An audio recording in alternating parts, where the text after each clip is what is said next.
Functions. In this nugget, we begin to really delve into procedural programming proper. A little bit later in the course, we'll also cover object-oriented programming. As I've mentioned before, Python is a multi-paradigm programming language where we can go along procedural routes or OOP routes, and sometimes those two routes combine. At any rate, in this nugget, we're going to start by defining what functions are and what their syntax and components are and how they work. We'll look at both creating functions with the def statement as well as calling functions in our code, and then we'll look at how return values enable us to pull a function result out of that function and bring it back into the main body of our Python program. Let's get to work.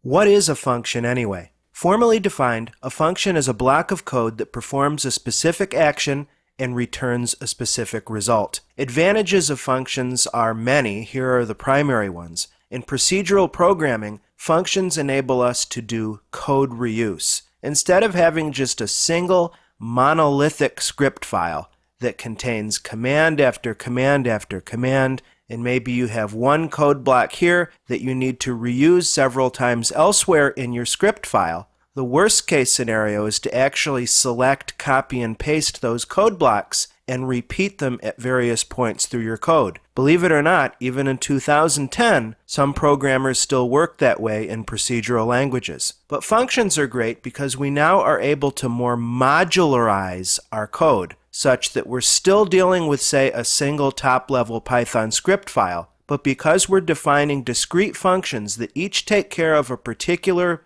bit of logic within the larger application, this makes code reuse obviously much easier because we can define the function just once in the file, and then if we need to reuse that code block, we can just write a call to that original function, you see? Functions also give us much easier maintenance in our Python programs because, again, instead of having to dig into just a monolithic, huge block of code and then make a change to the first instance of the function and then have to do a search and replace to look for all of those duplicated code blocks to synchronize those changes, in a true procedural programming paradigm, when we're using functions and we need to make an edit to one of those functions, we make the edit to the source function and we don't have to modify any of the calls at all, as long as we don't change the function's name. Yet again, because we're blocking out or stacking out our code, modularizing it with functions, this is going to do nothing but enhance and increase the readability.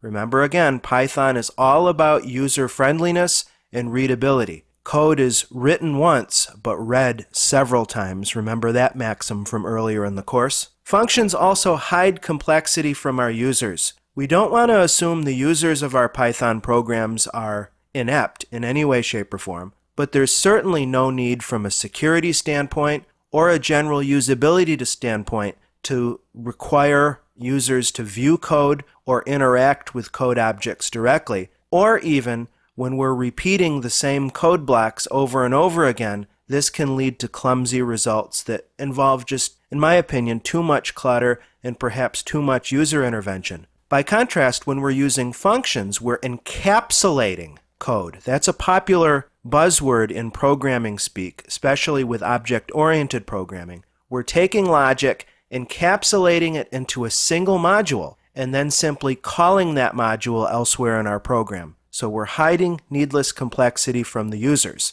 Now, really, we're building up to a consideration of object-oriented programming. Now, we know already that Python is multi-paradigmatic, therefore it's not fully object-oriented, and it's not fully procedural. Once we have a really nice function-based procedural paradigm going, you're ready to kick things up a notch again and do OOP, which even further modularizes your code and makes it easier to maintain. But more on that later. Next, let's have a look at function syntax from a caller's perspective. Remember, we define the function, that's one thing, and then using the function in our code involves calling the function. Now, if you've worked with functions in other programming languages, you're used to issuing maybe a call command, but it doesn't work like that in Python. From an interactive prompt or even your script file, you can call a function just straight away. Let me draw a dashed line here to show you. So we're looking at from myfunct on.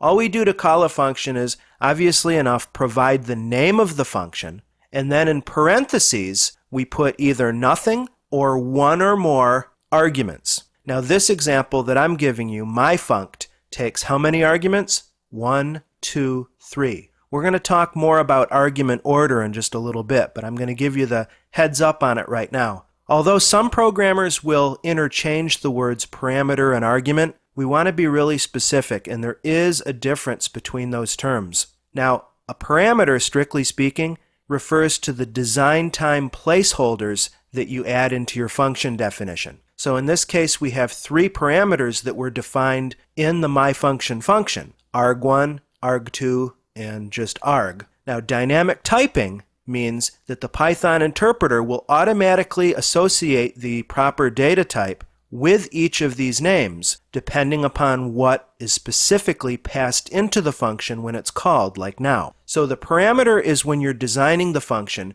you're essentially creating names that are going to be placeholders for arguments. When you're in runtime, when the program is actually being interpreted by the Python interpreter and the code is running, there, when you run or call the function and supply your parameters, those are called arguments. They deal with the actual honest-to-goodness data objects that have been typed, they have been bound to your parameter names, and then the function goes about and does its business. Now, if you run a function with no parameter, like you might remember the built-in method for strings, uppercase, just upper, that's certainly a function, and it takes no input parameters. So functions that don't take any input parameters, you can just give the name of the function, open paren, close paren. However, to make functions as flexible as possible, you typically will have at least one parameter/argument. And if you're going to pass in or allow the passage of more than one, you want to keep position in mind. In other words, in this case, we're creating arg1 and arg2. So when we call this function and we pass in 2 data objects, we want to make sure we position them correctly so the rest of the myfunc function handles them in the proper way. Finally, you can also pass in keywords rather than just a single data value or argument when you call a function. But what this is doing is it's creating a name to capture the result of the function, running myfunct, passing in arg1 for the first position, arg2 for the second, and then the third name, arg, we're passing in a specific value right on the fly. When you define a function, you can set a default value to be supplied at runtime if the user doesn't put one in himself or herself. The very final point I want to make about this is this here. Although you can call a function, again referring to my split line, just on the interpreter, just like this, it's important to remember that functions that run without being bound to a Python name just lose their data immediately. It's like anything else we do in the Python interpreter. So something that newcomers to Python often forget about or overlook is that we'll want to make sure in our script file, or if we're working from the interpreter, that we create a name that captures the result of our function. This gives us the ability to do further work on the result of the function. Keep that in mind. Earlier in the training, I referred to some of the common functions we've been calling in our demo code, built-in functions or built-ins. For instance, dir, or when we do data type transformations like str to go from another data type to a string, or float, etc. All of those are examples of functions that are native to Python and built in or baked into the default build of Python that you get from python.org. Now remember, everything boils down to a module file. So these built-in functions like str, float, dir don't just exist in the ether somewhere. They're actually contained in a module. In Python 2, it's called _built-in _. In Python 3, the module is just called built-ins. And so this is going to give us all of our native functions that we don't have to worry about importing. When we launch the Python interpreter, all of the built-ins are automatically imported, so those names are available to us. Not only does the built-in modules give us our traditional design time or runtime functions, but whenever you get a traceback or an exception raised in your code, whether it's a syntax error, a data type error, an argument error, all of that information, all of those functions are contained in the built-ins module as well. Now, I've referred to some of these special functions or special attributes before, the ones that start with a double underscore and end with a double underscore. Whenever you see a name that looks like that, that's going to be internal to Python. And as a matter of fact, again, these built-in functions, len is a good example. When we're working with len, we simply call it using what's called dot notation. We provide our name, my list, for instance, if I had created a list earlier, and I can get the number of elements in that list by hitting a period and then invoking the built-in len function. Now specifically, that's called a method here. We're going to differentiate between functions and methods in just a few moments. They're just about the same thing, but again, there's a slight difference. Just like when we talked about calling functions, we differentiated between the parameter at design time and the argument at runtime. But anyway, when you call a built-in, look at this. You just do a .len, open paren, close paren, and you get the function result. But under the hood, what's actually being called is the built-in internal function, double underscore len double underscore. And if I wanted to, I could type this in my script file or in my interpreter and it would work all day long. But because it's easier for folks to just use the short notation, this is what's called syntactic sugar. You'll sometimes see references to this on the web, not only with Python, but many programming languages. Syntactic sugar is defined by Wikipedia as syntax designed to make things easier to read or to express, while alternative ways of expressing them exist. So this is a perfect example of syntactic sugar. Now sometimes you have no choice but to reference the Python internal name for an object, and we'll cover that a little bit later in the course. Let's take a quick look at that built-ins module. We'll fire up the Python shell, the idle interpreter, and to make those names in that module available to us directly, I'm going to formally do an import of built-ins. And then let's run first a dir, which is in itself a built-in function, remember, on the built-ins module. Dir is cool because it gives you a succinct list, notice the square brackets, that gives you an alphabetized run of all of the names that are defined in that file or in that module. So first you're seeing a whole bunch of errors. Remember I said that the built-in functions deal not only with standard issues, but also exceptions or errors, floating point error, IO error, etc. Then we get some internal functions. We've actually looked at some of these. Double underscore doc double underscore is a way to access the documentation string for a particular class, function, or method. Exec, exit, there's float. Here's len right here, as a matter of fact, and we can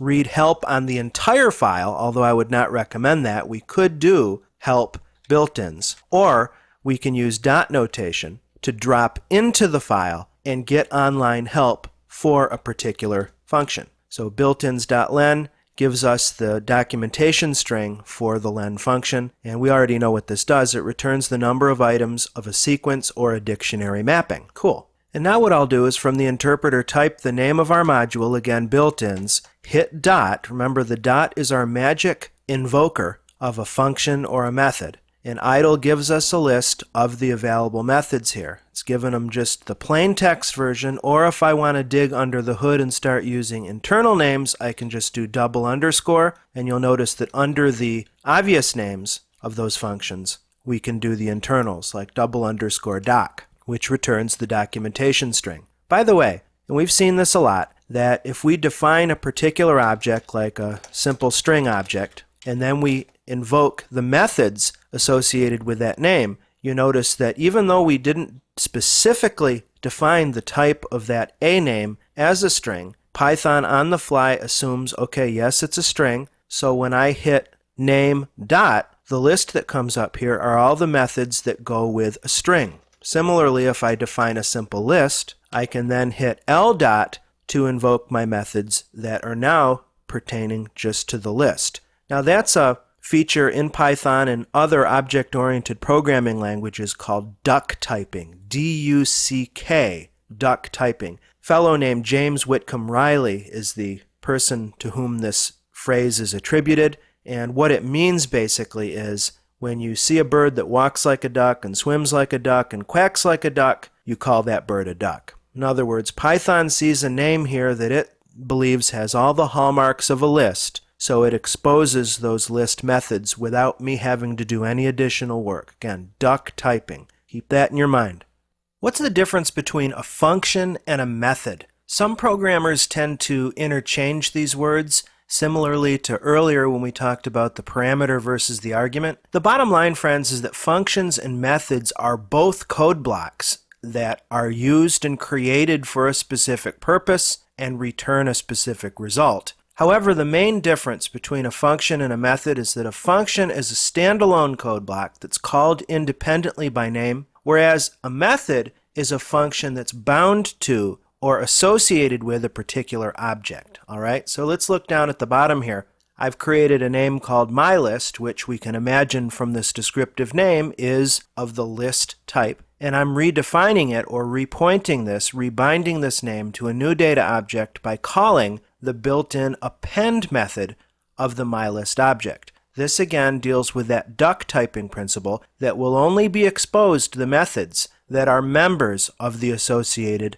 object or name. Somewhat along the same line as functions and methods, we know by now that you separate the name from its method using the dot, but we can also go out further to the left, and this brings up the idea of the namespace. We want to make sure that our function names and our method names, in particular our functions and classes, don't collide with each other. For instance, we might have a program that calls or imports two modules, M1 and M2. In M1 and M2, there may be a function called T in either of those modules. So if we just call in our main code the T function, how does the Python interpreter know that that T function belongs to either module 1 or module 2? The answer to that is the namespace. What we have in the first case would be m1.t to call that particular function and m2.t to take care of that function. Therefore, the two main advantages of namespace syntax in Python and programming languages like it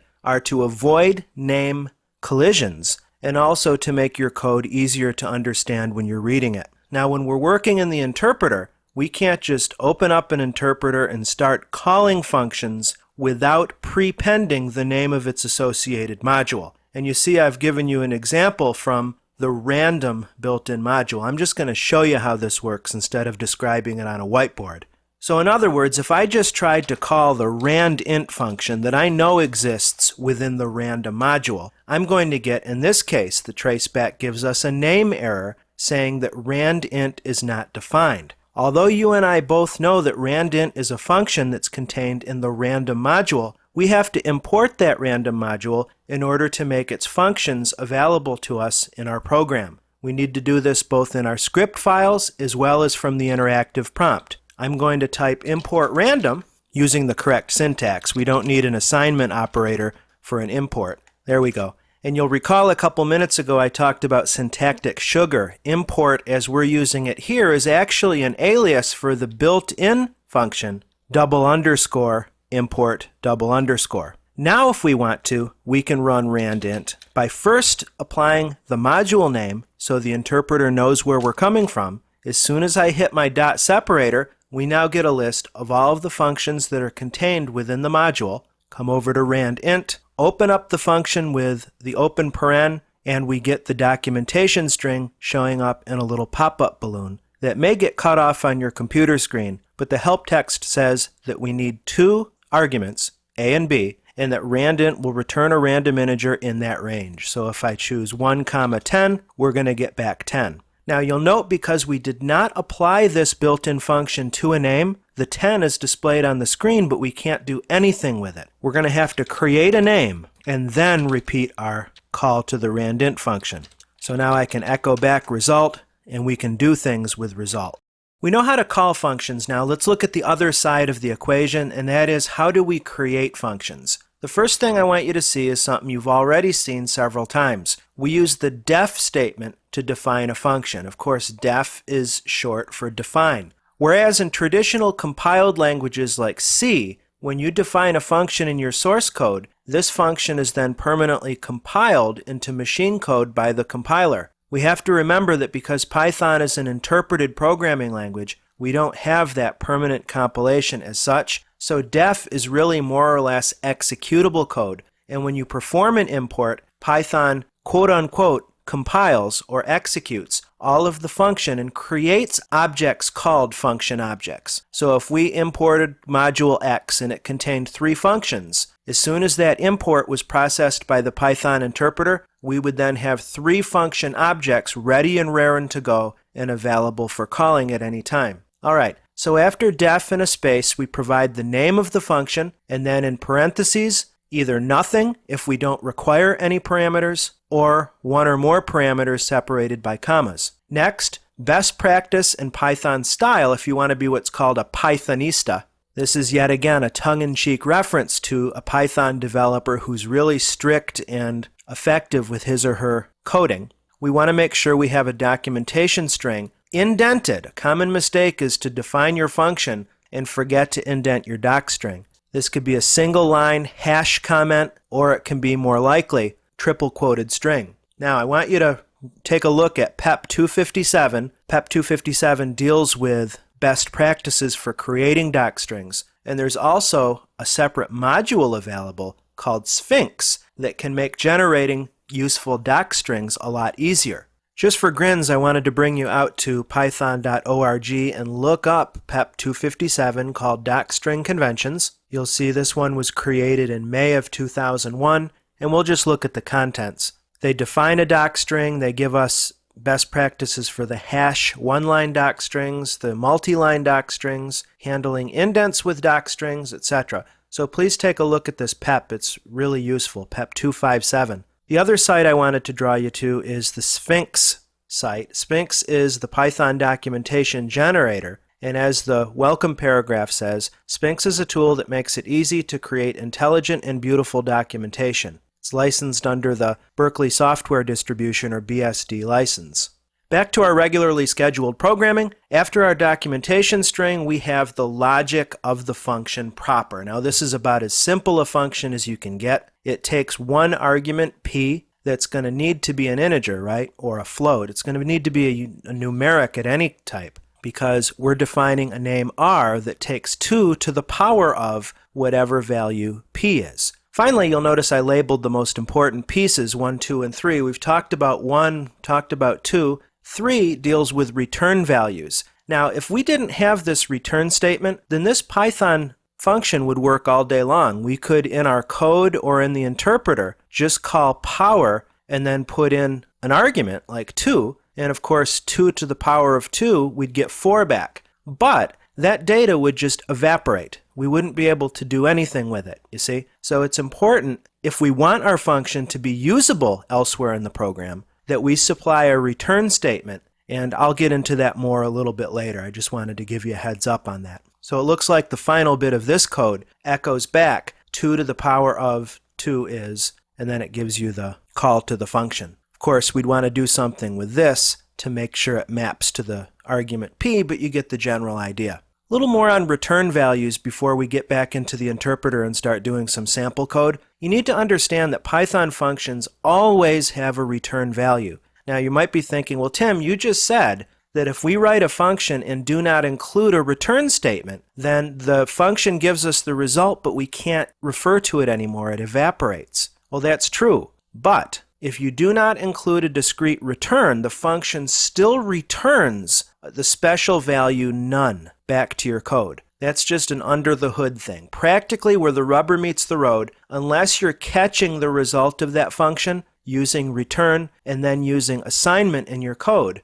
then the function result goes away. Now, you may very well have functions that you just want it to do something, and then you don't want to return or use that result anywhere else. So I'm not saying that you have to use return statements in your function. It's just a case you have to ask yourself, do I want this function to just do something and then the output it gives me is fine, it's not going to go any further than that, or do we want to perform additional options based on that result? Okay, so that's going to go into your decision on whether or not to specify a return value. Specifically, you can do either a single value return, return x, let's say. The example I gave in the previous whiteboard would do that, 2 to the power of whatever the argument is, return that value back to the interpreter, and you're good to go. You can also do more complex functions that give not one but multiple values in the return, return x comma y for instance, And what Python does here is it takes that multiple value group, puts it together in a nice little sealed packet of information, aka a tuple, and you wind up having access to a tuple back in your code. So to review, we use the def statement to define our function, x. If we want to use the result of that function back in our code, we're going to return a value, I'll just say y, and then when we call the x function in our code, we want to make sure to use the equal sign, the assignment operator, to catch the result that's coming from the return statement, and then we have a nice Python name here that we can do additional work with.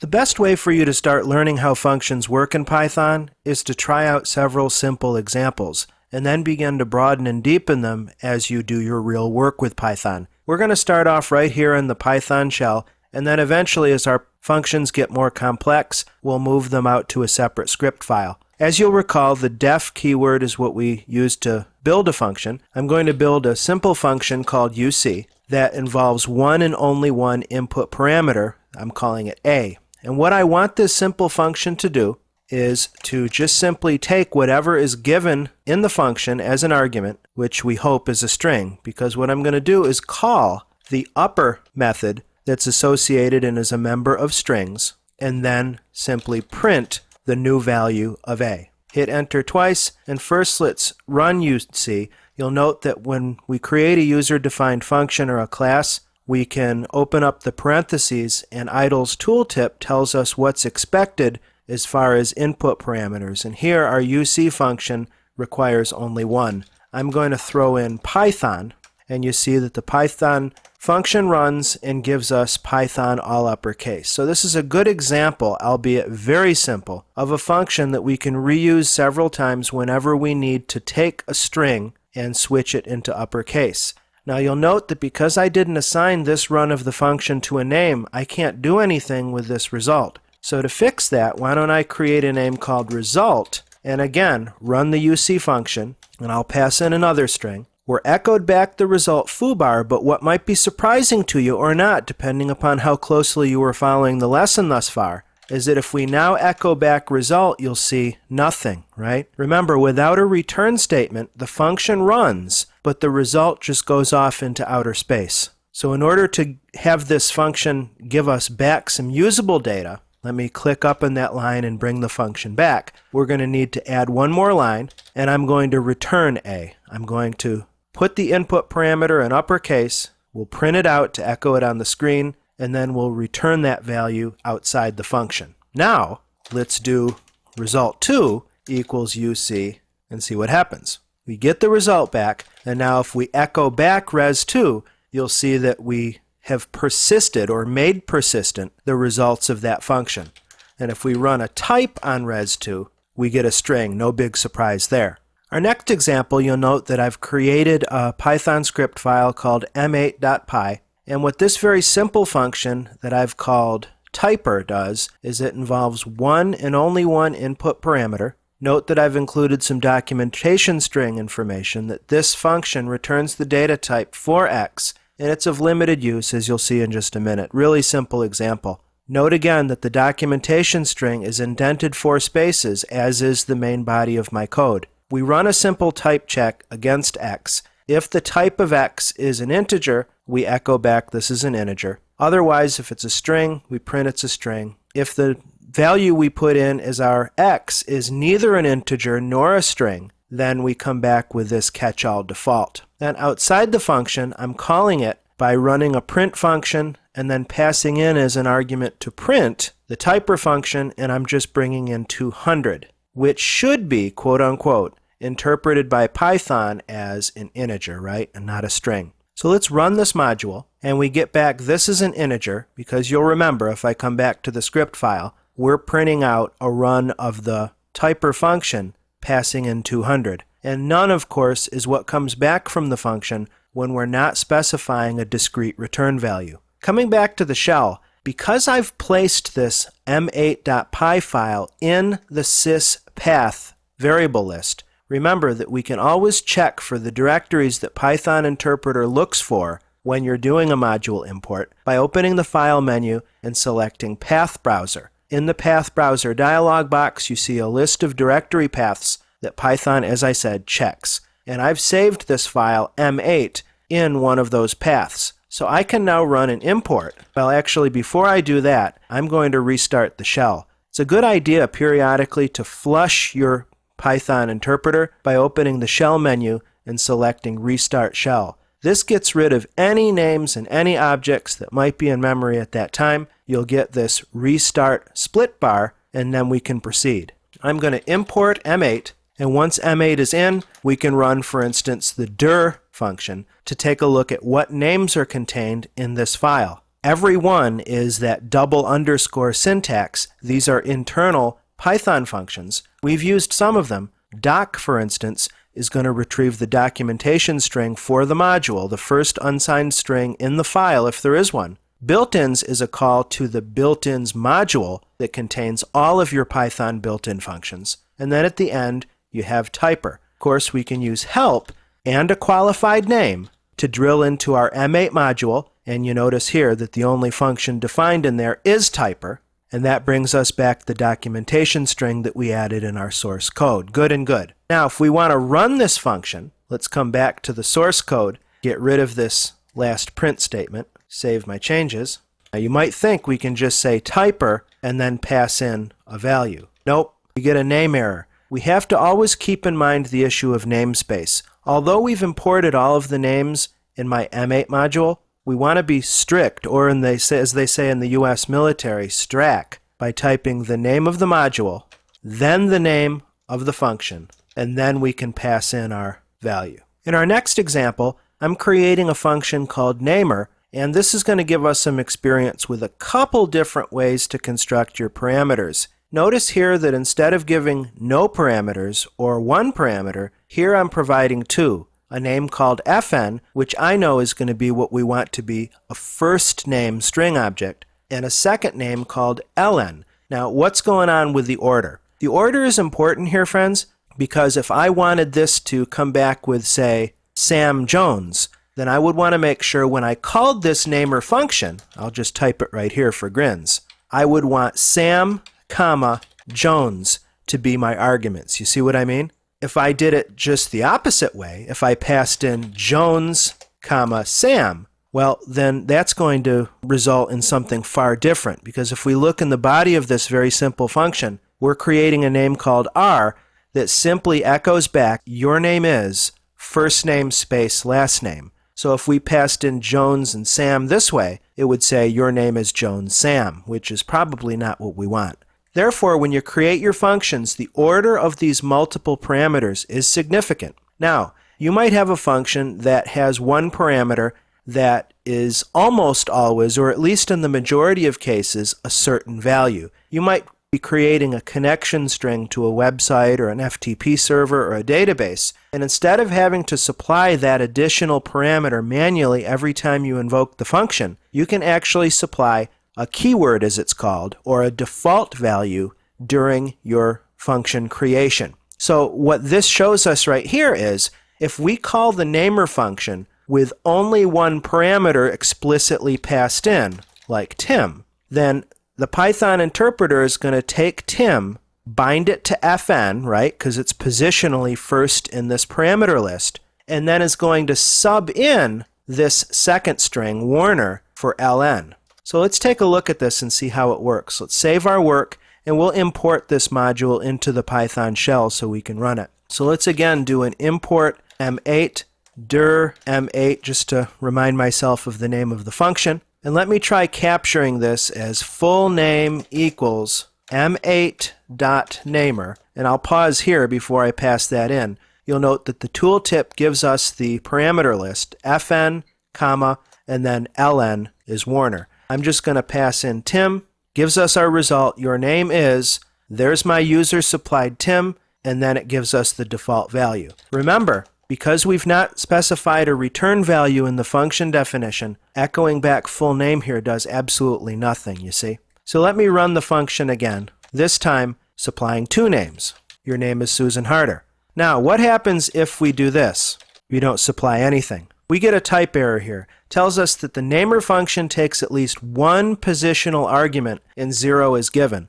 In other words, we choked on that first parameter for the first name. Python was all ready to give us the default last name of Warner, but we need to guard against in our code something like this happening, which is a good example of a data type error, also called an exception. Let's take a look at this example. It's pretty fun. In fact, I've named the function fun. This function comes from a really great site, java2s.com. This site is absolutely chock full of Python example code that you're free to learn from. I've adapted this from the site directly. They not only have hundreds of Python example code snippets, but also snippets from several other programming languages. So definitely check that site out. What this function does is it asks for three names or three parameters, name, location, and then again, we're providing a keyword here for our argument. Now here's a potential gotcha. I already mentioned that when you're passing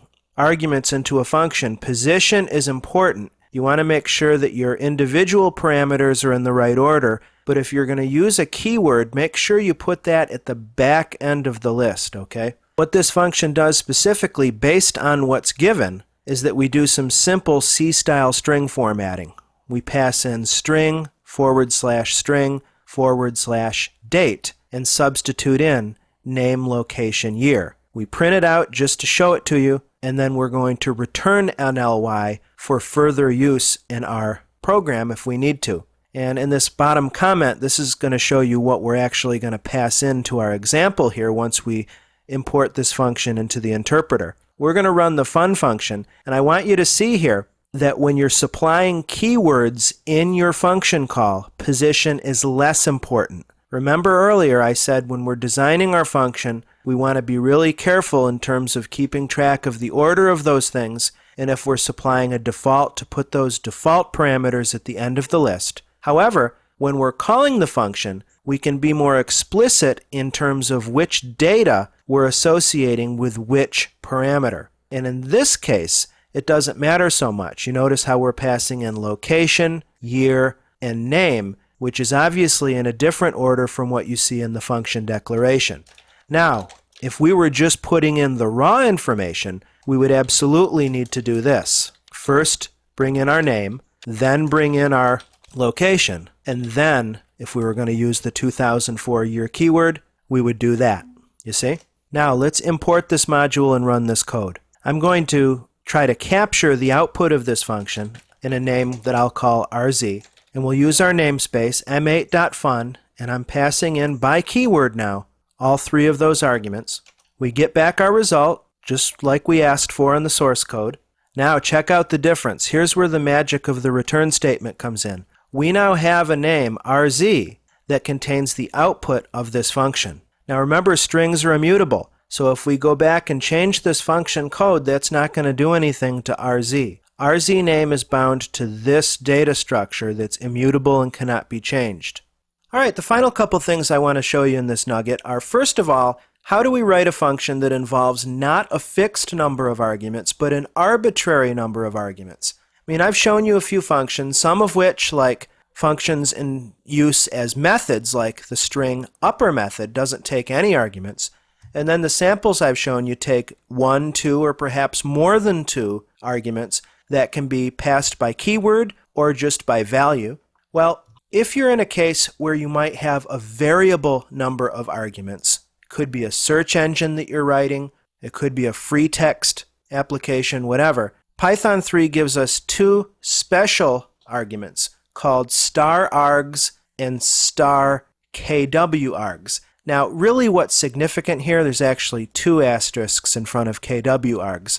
What's significant here are the asterisks, not the names. Technically, you can call star anything, foo, or star bar, but overwhelmingly, Python programmers have standardized on *args for single arbitrary parameter values, and kwargs for arbitrary keyword assignments, like I showed you before, where you pass in the variable or the name and then a discrete value, you see? So let's look at our example here. Def foo, we're doing 2 positional arguments, A and B, those are expected, and then we're also involving a *args, double kwargs. So how this works in practice is, for instance, we can print out a run of the foo function passing in spam and eggs, which are going to be bound to A and B respectively and positionally. And then check this out, arb1, arb2, and arb3. Because we're not doing any keyword assignment here, Python is going to take all three of these and associate them with the star args position. And we can then use that argument however we want to in our code. The final point before I finish with a last demo is that no introductory consideration of functions in Python would be complete without our discussing variable scope or name scope. Variables in Python, also called names, are global or local. And what scope means and what local and global means, they refer to the visibility of one of your variables.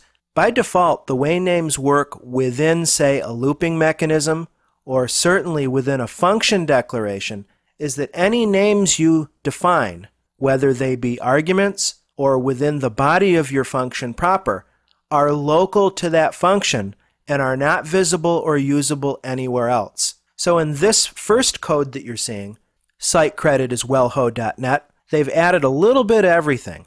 They've taken one parameter here, fin, and then done some additional name work here in terms of creating a name called another that's statically assigned to 12, another name called res that takes the input parameter and adds 14 to it, and then we're returning the value of res. Now, you're not returning an object. Remember, when we call this function, when we run demo, we're going to need to assign it to a name.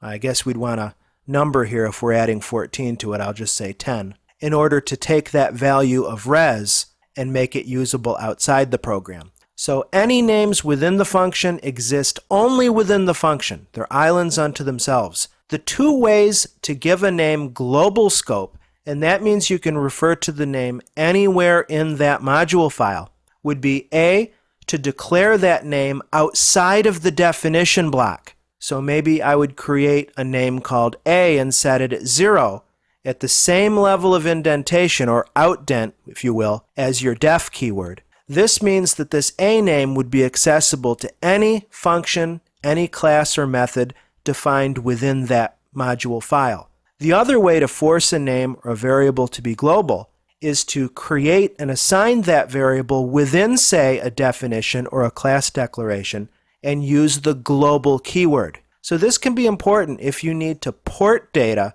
between multiple functions in the same file or in several locations within your Python program. So keep that in mind.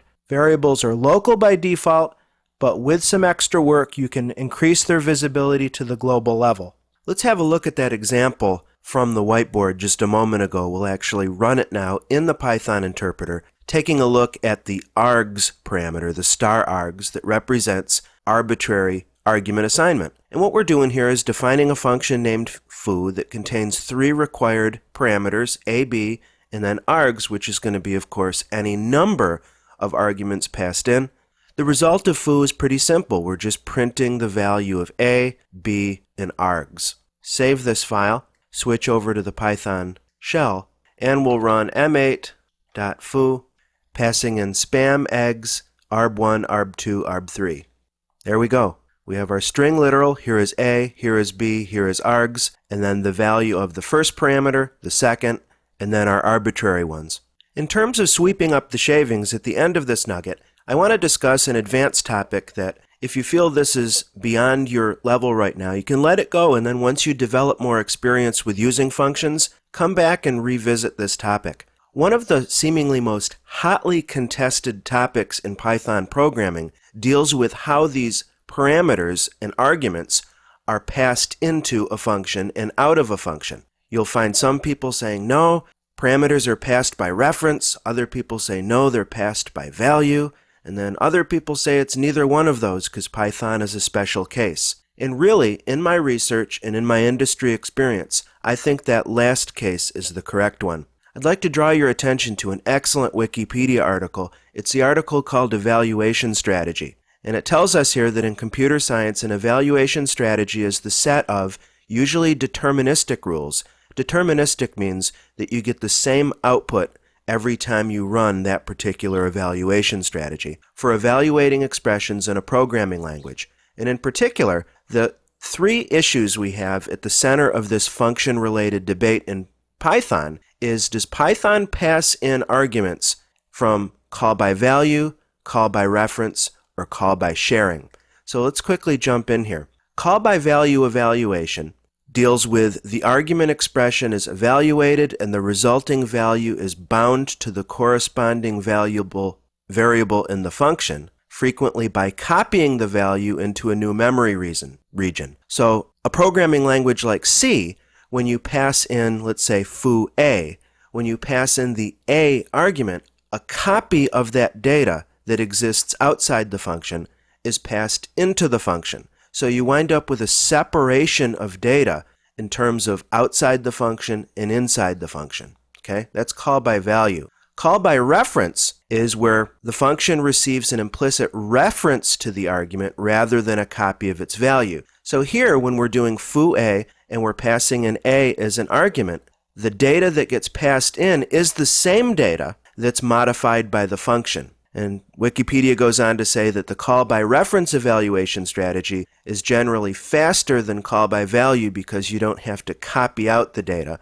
Then other people, frankly, will say that the reference strategy is slower because you're constantly, as you're working through the function, referencing the outside data object. Finally, we get to what Python is. Python is really called a call by object or call by object sharing evaluation strategy. And basically it says here in this paragraph that the semantics, in other words, the meaning, the functional meaning of how this works, of call by sharing differs from the call by reference in that assignments to function arguments within the function are not visible to the caller, but the function has access to the same object as the caller. No copy is made.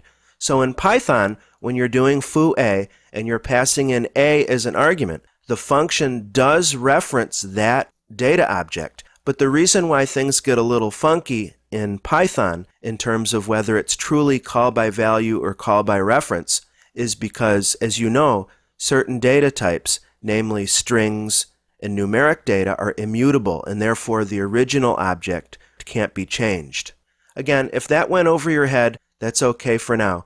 Just in the name of completeness, I wanted to make sure to introduce that to you on the outset. Coming back to our interpreter, I have some script code that's adapted from a really great site called tutorialspoint.com, and this is meant to give us an idea about how Python implements this call by sharing evaluation strategy. So what we have here is a function definition called changeMe that takes a list as its input parameter, as its argument. Remember that lists are mutable, so we can actually change the source object. So we have a name coming in called mylist, and actually when we do this in the interpreter, we're assigning 10, 20, 30, this data object, to this name. So when we go into the function, the list is 10, 20, 30, and then the function itself runs an append method on mylist, 1, 2, 3, 4. We echo values inside the function. This is mylist as it exists within the changeMe function. And then we're going to run a print to print the values outside the function once we've returned and come out of the function itself, you see. So the big question is going to be, when we display the mylist data object outside the function after running changeMe, is it still going to be 10, 20, 30? That's the pass by value, where you copy this data structure, bring it into the function, and the original copy stands alone? Or is it more of a pass by reference, or object reference as it's called with Python, where we are operating on the outside data object? Enough talking, let's run this module and see how it works. Values inside the function, of course we know that the list started with 10, 20, 30, then we ran an append on it, and then check this out. Values outside the function, 10, 20, 30, 1, 2, 3, 4. Therefore, we've demonstrated that Python uses that call by sharing or call by object sharing, where inside the function the object is shared, the reference to the underlying object is shared with the object as it exists outside the function. Functions review. In this nugget, we took a long, hard look at what functions are, how they're useful, how to create them, and how to call them. I hope that you're much more comfortable with functions now that we've had this time to really dig deep on it. You also at this point should understand in detail the anatomy and physiology, so to speak, of a function, and also how a function is differentiated from a method. You remember that they're almost the same thing. What differs is their application. We also spent quite a bit of time on argument passing and return values. I hope that you're really clear on how to get data into functions, through the function, and then optionally returned out of the function into your larger program if your business and application needs dictate that to happen. I hope that this has been informative for you, and I'd like to thank you for viewing.